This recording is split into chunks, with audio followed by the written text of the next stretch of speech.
So, hi and welcome to Daily TFT Tips. Today I wanted to share you something about augments and specifically augment manipulation. Now, if I would start talking about all the rules regarding augments, we'd probably be here for an hour, so I wanted to keep it really short on just the important ones. So right now we're in stage 3.2 and this stage is very important. So all the traits that are on the left side will now be considered for the augments that might appear. Now, but we have to go through them a little bit more in detail. So we ended up getting a bruiser heart, a bodyguard heart, and the disintegrator. Now the disintegrator is a neutral augment and it can always appear. But what about bruiser heart and bodyguard heart? Why do they appear? Well, if we look at all the traits on the left side, we see that we have the bruiser trait active and we have the bodyguard inactive with 1 out of 2. So the way augments work is this. If a trait can be active after selecting the augment, it can appear. So if we go through the list, Enforcer Heart can appear, Bruiser Heart can appear, Syndicate can't appear, the Heart can't appear, well, the crest can't appear either, and the crown couldn't appear either, but I'll get to that. Sniper could appear. Mutant, no, it's 1 out of 3.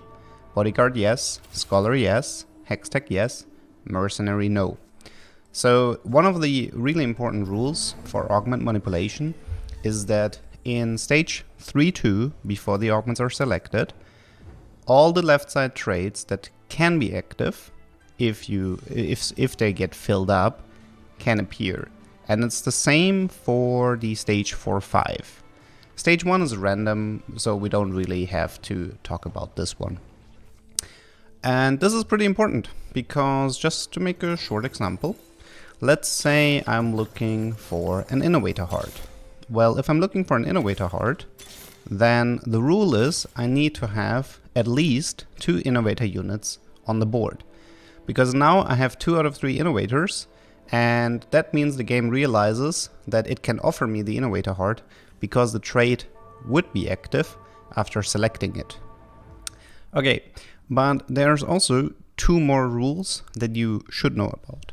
And one of those rules regards trait-specific augments.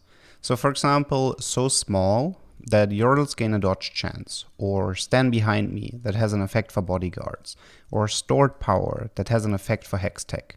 Now these augments can only appear if the trait is active before the augment selection. So in 3.2 and in 4.5, if you have Yordles on your board, 3 at least, you can get so small. You can get stored power with hextech. You can get stand behind me for if you have bodyguards active. Again, stage 1 doesn't matter, stage 1 is random, but for stage 3 and stage 4, you can only receive these types of traits if the trait's active. And there are some pretty important ones. For example, the sharpshooter one is a really important one. It's one of the most important augments if you want to play sharpshooters. It's their best augment. But this can only appear if you have sharpshooters active on your board.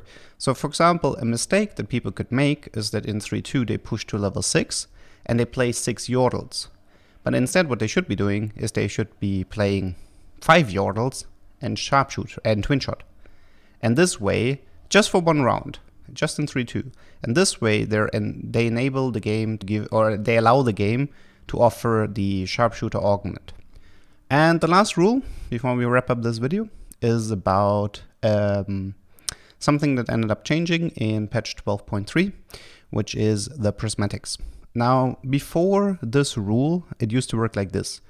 Let's say you have let's say you have 1 innovator on your board in stage 4. Theoretically, innovator soul could have appeared because 1 + 2 = 3, it's active, so it can be offered. But that means that a lot of the time you ended up getting pretty terrible augments, because with prismatics a lot of your traits can fill up. So they ended up changing this rule. So most prismatic and crown soul augments can only appear if you already have the trait active. So for example, you can only receive an hextech crown if you actually have the hextech trait active.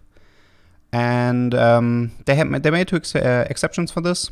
They made an exception for mutant, and they made an exception for mercenary. So this means if you have a single mercenary on your board in 3-2, you are eligible to get the mercenary crown.